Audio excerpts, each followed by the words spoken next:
মধ্যপ্রাচ্যের ভূ রাজনৈতিক দাবার ছকটি দীর্ঘদিন ধরে উত্তেজনার কেন্দ্রবিন্দু। এই অঞ্চলের দুটি প্রধান শক্তি ইরান এবং ইসরায়েল বর্তমানে একটি তীব্র সংঘাতে জড়িয়ে পড়েছে, যা বিশ্বব্যাপী মনোযোগ আকর্ষণ করছে।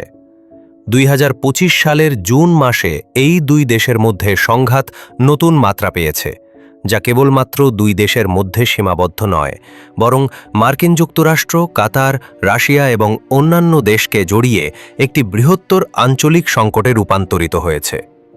এই ভিডিওতে আমরা ইরান-ইসরায়েল সংঘাতের ঐতিহাসিক পটভূমি, এর কারণ এবং সাম্প্রতিক উন্নয়নগুলি বিশ্লেষণ করব।